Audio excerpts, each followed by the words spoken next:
오늘 함께 은혜 나누실 말씀은 마가복음 1장 1절 말씀입니다.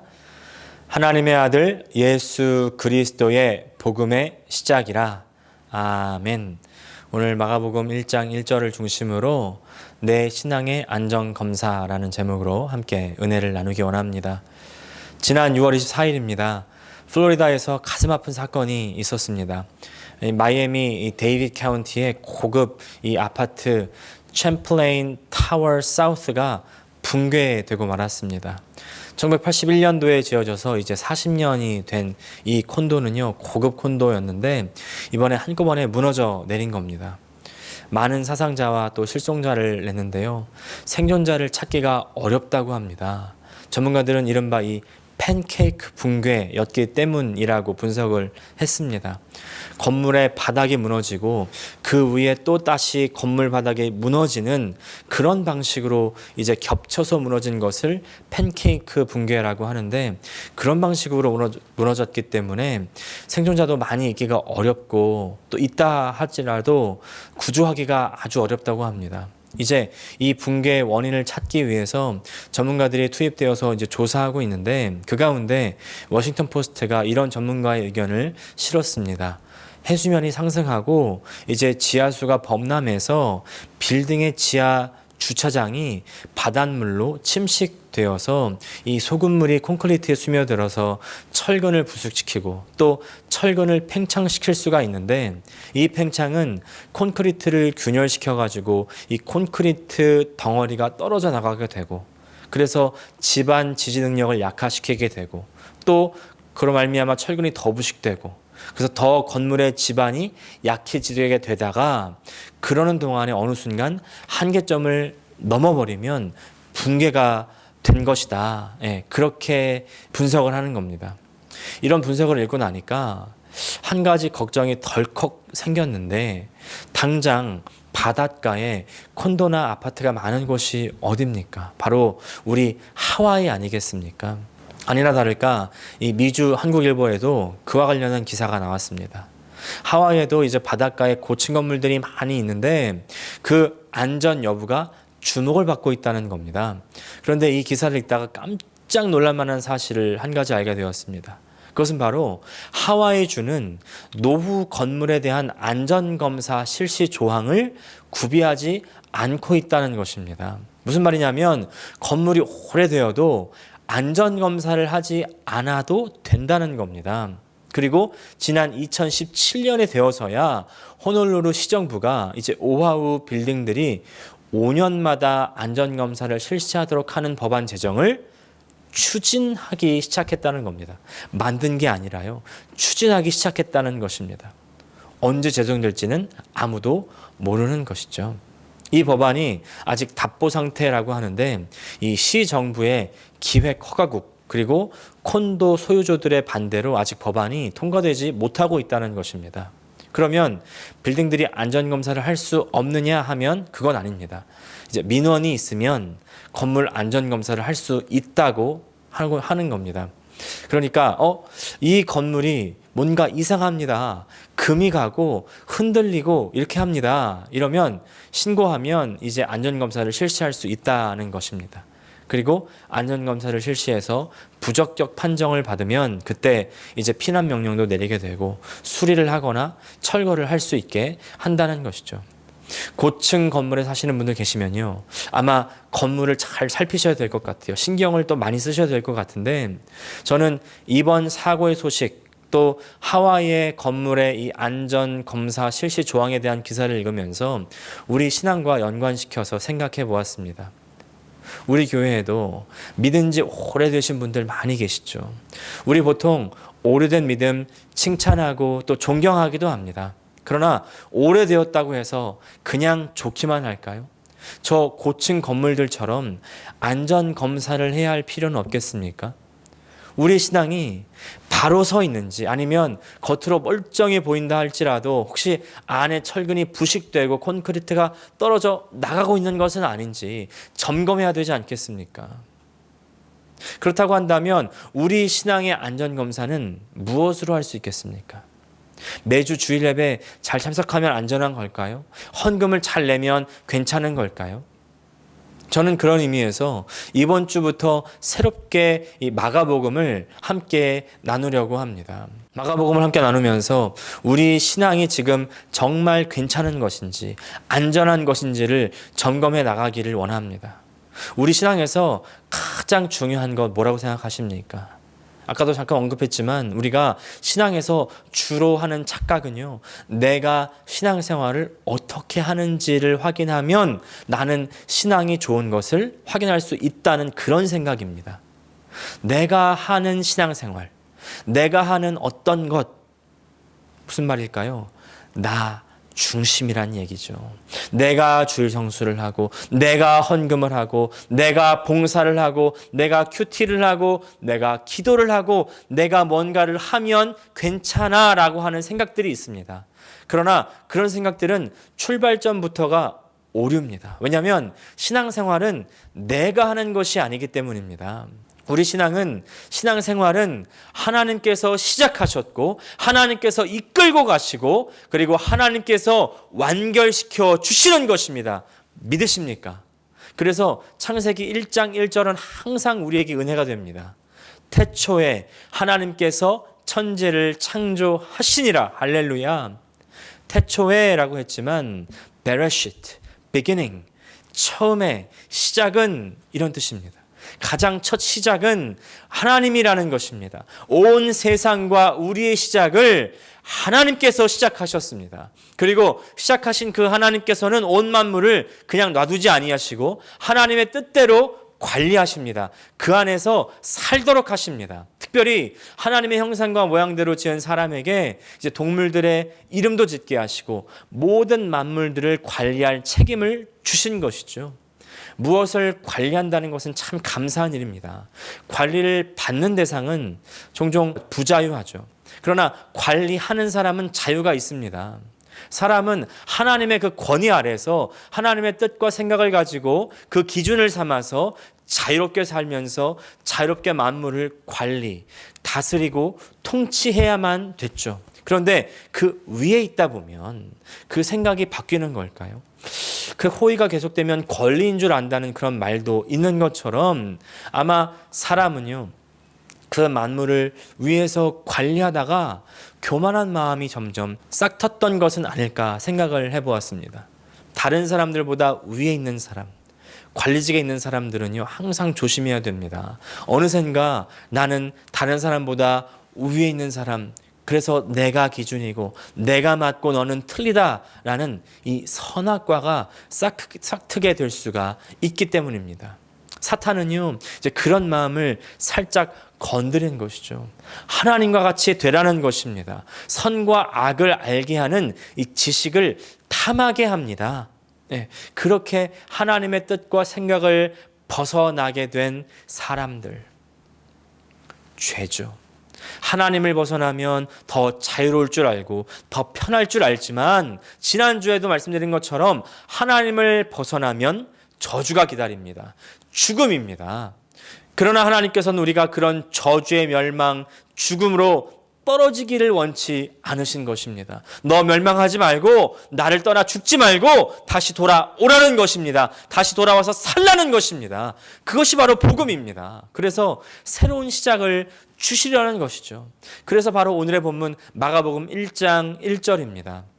하나님의 아들 예수 그리스도의 복음의 시작이라. 마가복음은요 새로운 시작의 선포로 시작됩니다. 오늘 말씀을 원래 순서로 보면 The beginning of the gospel of Jesus Christ, 시작이다. 예수 그리스도의 복음의 새로운 세상의 시작인 것입니다. 복음은 하나님의 질서의 회복입니다. 지난주까지 이제 기도에 대한 말씀을 나누면서 제가 사사시대를 관통하는 한 가지 정신에 대해서 말씀드린 적이 있습니다. 기억나십니까? 사사시대를 관통하는 한 가지 정신, 바로 그때에 이스라엘에 왕이 없으므로 사람이 각기 자기 소견에 옳은 대로 행하였더라. 이 정신은 사사시대의 정신일 뿐만 아니라 사실은 사람이 하나님을 떠나 살던 모든 시대를 관통하는 그런 생각인 것입니다. 예수님께서 오시기 전에는 자기 자신이 하나님인 것처럼 살았던 그런 시대에서 이제 예수님께서 오심으로 말미암아 새로운 시대가 선포되는 것입니다. 복음의 원래 단어 이 유앙겔리온은요, 좋은, 기쁜, 선한이라는 뜻의 유와 그리고 소식, 천사라는 뜻의 앙겔로스의 합성어입니다. 이 단어는 원래 특별히 황제 숭배와 관련된 그런 용어였다는 사실 아십니까? 유앙겔리온, 전장에서 승리를 알리는 유앙겔리온, 좋은 소식, 또 황제의 은혜를 기리는 유앙겔리온, 복된 소식, 또 새로운 황제의 등극을 알리고 새로운 시대의 출범을 알리는 유앙겔리온을 선포할 때 사용되던 그런 말이었습니다. 그런데 이 말을 예수님의 오심과 더불어서 사용한다는 것은 굉장히 위험한 일이죠. 왜냐? 이 땅에 하늘의 새로운 황제가 나타났다는 그런 표현이기 때문입니다. 뭔가 국가 전복을 꿈꾸는 것 같은, 그리고 반역을 꿈꾸는 것 같은 그런 뉘앙스 아니겠습니까? 네. 그런데 그런 예수님의 탄생에 바로 그런 새로운 시작과 새로운 시대의 시작과 궤를 같이 한다는 것이죠. 그렇다면 왜 예수님이 이 땅에 오신 것이 왜 유앙겔리온, 새로운 시작을 선포하는 그런 복된 소식이 되었습니까? 복음은 말 그대로 복된 소식, 기쁜 소식인데, 근데 여기가 우리가 한 가지 놓치고 있는 복음의 의미 중에 중요한 한 가지 의미가 있습니다. 그것은 바로 선한 소식이라는 의미입니다. 선하다는 뜻은요, 개인적으로도 기쁘고 좋지만 또 선하다는 것은 관계적으로, 공동체적으로도 좋다는 뜻입니다. 나에게만 기쁘고 좋은 것이 아니라 남에게도, 다른 사람에게도 기쁘고 좋은 것이어야 됩니다. 심지어는 모든 만물에게도 선해야 진짜 복된 소식이라는 것이죠. 근데 무엇이 정말 좋고 기쁜 소식입니까? 개인마다 기쁘고 좋고 선한 소식 각기 다 다를 수가 있죠. 제 딸에게 복음은 크래커를 먹는 것이고 또 수영하러 가는 것이고 그리고 아이패드를 보는 겁니다. 얼마나 좋아하는지 만면에 웃음이 가득해서 막 방방 뜁니다. 바라던 것이 이루어지고 갖고 싶은 것을 갖는 것, 사랑하는 사람을 만나는 것, 평화가 깃들고 파괴된 곳이 회복되는 것, 정의가 이루어지는 것 등등 많은 것을 이야기할 수 있을 것입니다. 그런데 이런 소식들을 들을 때 어떤 때는 기쁘고 좋고 선하게 들리기도 하는데 또 같은 소식이 다른 때에는 전혀 그렇지 않게 들릴 때도 있습니다. 몇 주 전에 입안의 염소 이야기도 드렸지만요. 다른 사람들이 성공하고 잘 돼서 좋은 콘도를 사고 좋은 차를 사면 그 사람에게 그것은 좋은 소식, 복된 소식인데 나에게는 그것이 기분 나쁜 소식, 배 아픈 소식이 될 때가 있는 것처럼 나에게는 공평과 정의인 것이 다른 사람에게는 불공정일 때도 있습니다. 그것이 우리가 느끼는 기쁨, 선함, 좋음의 한계죠. 이런 것들은 진짜 복음은 될 수가 없겠죠.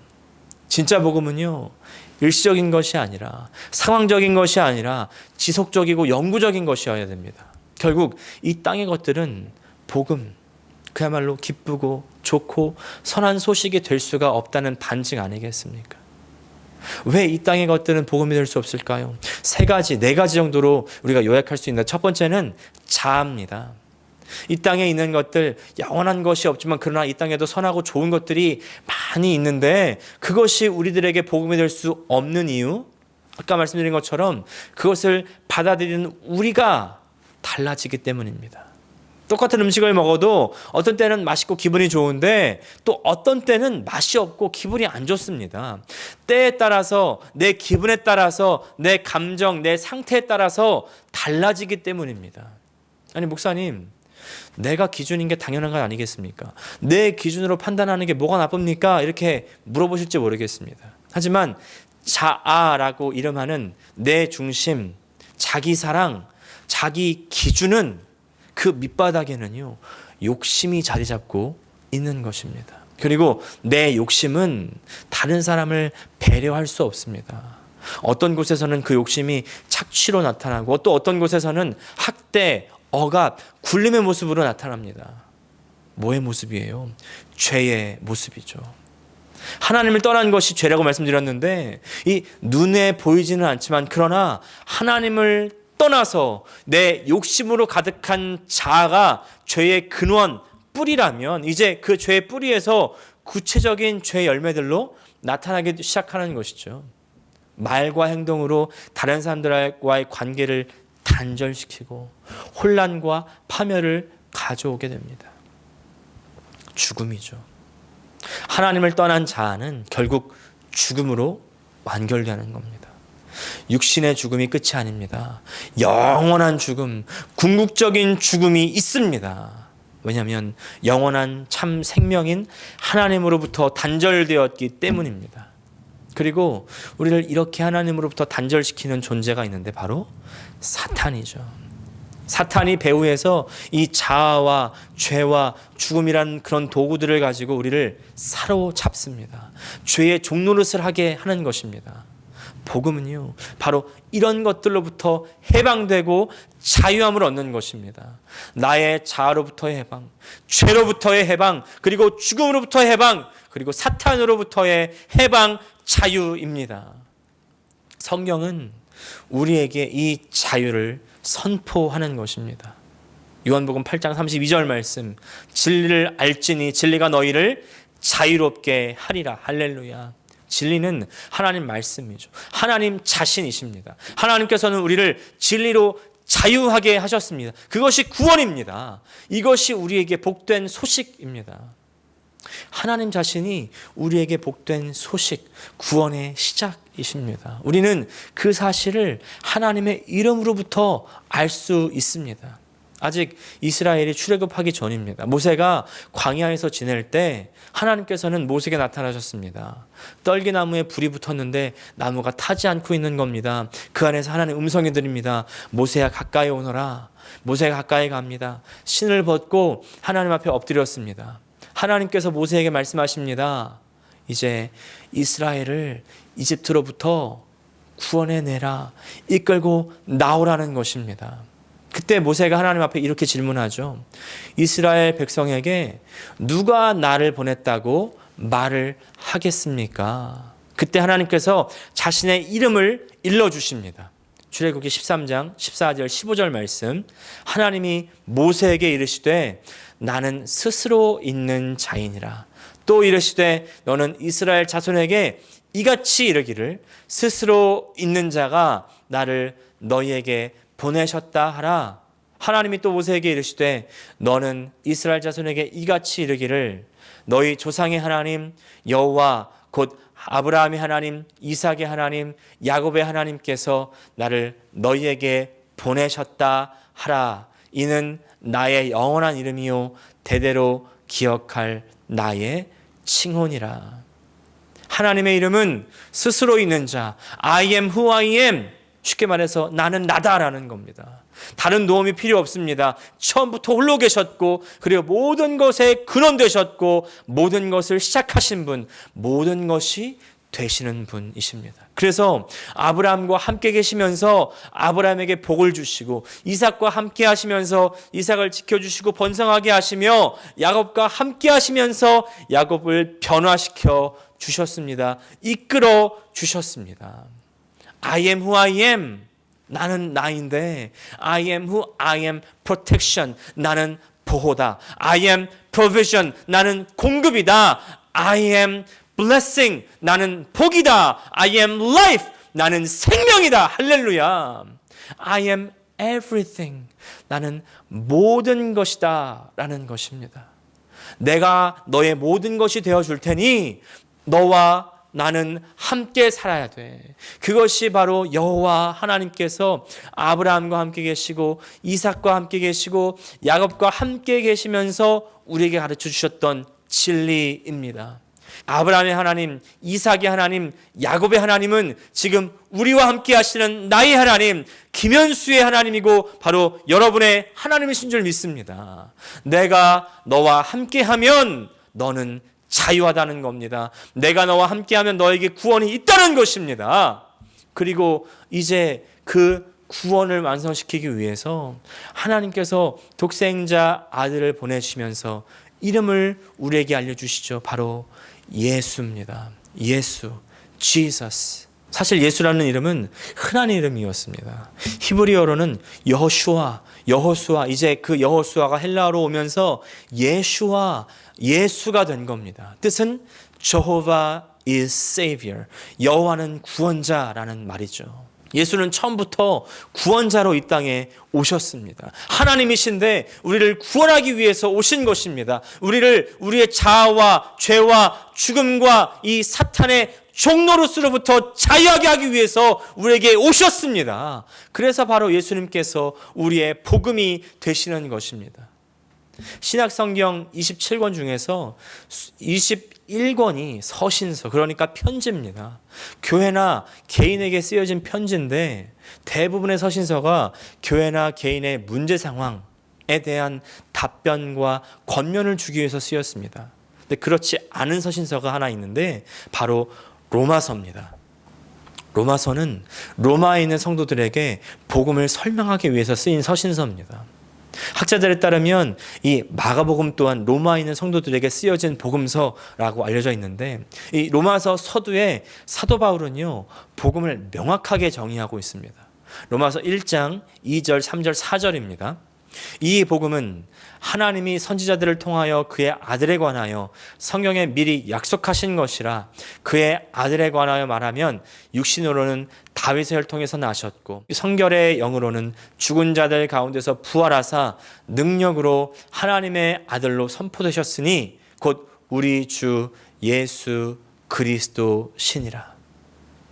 로마서에서 말씀하고 있는 내용을 요약하면 이렇습니다. 첫 번째, 복음은 하나님의 아들에 관한 것이다. 두 번째, 하나님의 아들은 육신으로 다윗의 혈통으로 나셨다. 세 번째, 영으로는 죽은 자들 가운데서 부활하셨다. 네 번째, 이 하나님의 아들은 예수 그리스도다.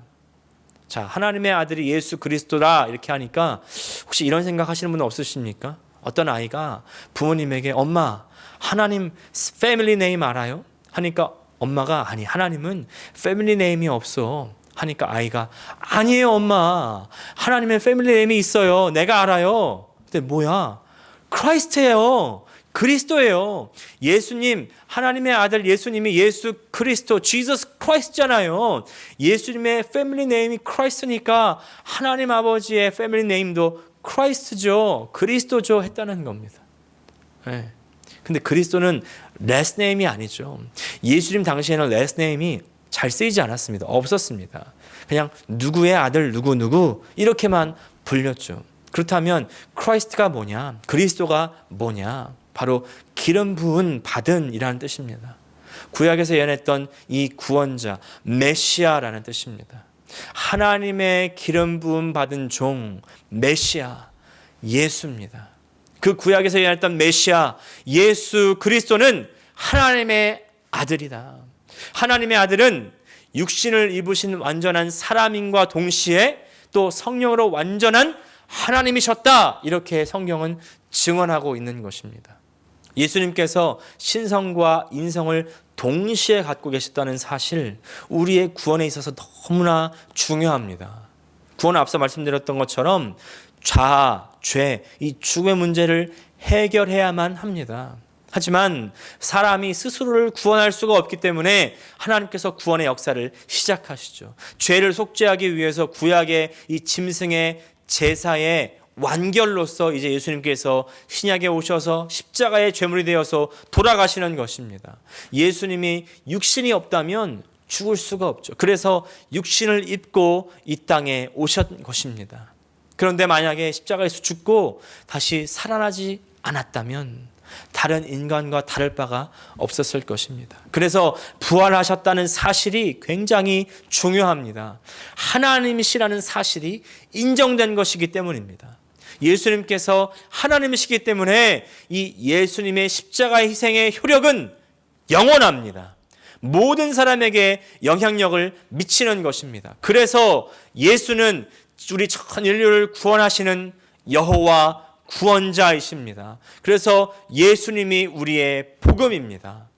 이 복음은 모든 믿는 자에게 구원을 주시는 하나님의 능력이 됨이라. 할렐루야.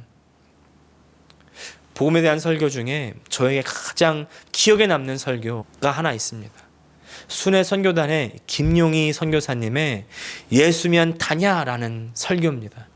설교의 제목은 기억나지 않는데, 근데 그 설교 안에 내용이 예수면 다냐, 워낙 피토하는 소리로 그래 예수면 다다, 예수면 다다 라는 그 대답이 아직도 귓가에 쟁쟁합니다. 우리에게 예수는 복음이고 구원입니다. 그런데 여러분, 예수만 있으면 답니까? 예수면 됩니까? 다른 거 다 없어져도 예수만 있으면 되십니까? 내 재산이 사라지고 내 건강이 나빠지고 내가 세운 모든 업적이 다 사라져도 그래도 예수면 되시겠습니까? 이걸 한마디로 말해서 예수면 다냐라는 것입니다. 그 김용희 선교사님이 설교에서 이렇게 고백합니다. 나는 아무것도 없는 정말 비참한 집구석에서 태어나서 소망이 없던 때에 하나님께서 들려주신 그 한마디, 요한복음 3장 16절, 하나님이 세상을 이처럼 사랑하사, 나를 이처럼 사랑하사 그 하나님의 독생자 아들 예수 그리스도를 십자가에서 희생시키기까지 사랑했다고 하는 그 사랑이 자기 자신을 너무나 감동시켰다는 것입니다. 천지를 창조한 그 창조주가 피조물인 나를 위해서 생명을 내주셨다는 그 사랑의 표현 앞에 무슨 증거를 더 구하겠냐는 것이에요. 그래서 예수면 다냐라는 질문에 그냥 예수면 답니다, 이렇게 정상적인 일상적인 말로 표현할 수가 없어서 그냥 목에 핏대를 세워가면서 악을 써가면서 예수면 다다라고 그렇게 대답했던 그 김용희 선교사님의 외침, 여러분 그 외침이 우리의 고백이십니까? 우리의 진실된 고백이 되실 수 있겠습니까? 예수를 만나기 전에는 우리는 돈이 필요했습니다. 명품이 필요하고요, 인정이 필요했습니다. 성공이 필요했던 그런 사람들 아니겠습니까?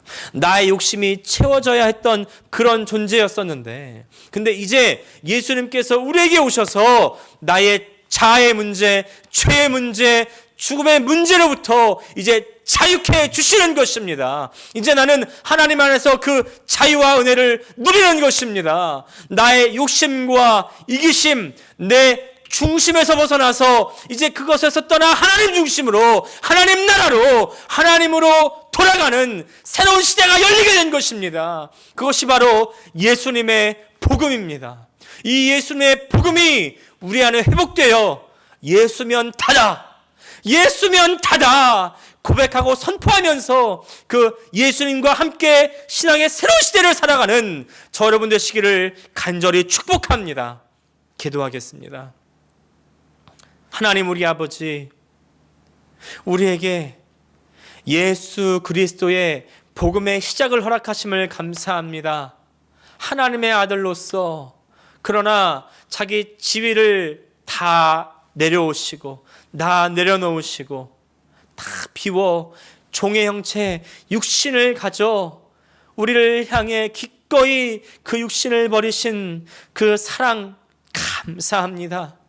하나님, 우리 안에 우리의 모든 죄악의 문제, 자아의 문제, 죽음의 문제를 해결하여 오신 예수 그리스도의 그 사랑의 복음을 아버지 회복하게 하여 주시고, 하나님 아버지 이 세상 살아가는 동안에 아버지 복음이 회복되어 그 복음만으로 내가 만족하며 예수 그리스도의 그 사랑의 복음만으로 말미암아 다시 일어나 아버지 내 신앙을 회복하는 우리 사랑하는 주의 백성들 다 되게 하여 주시옵소서.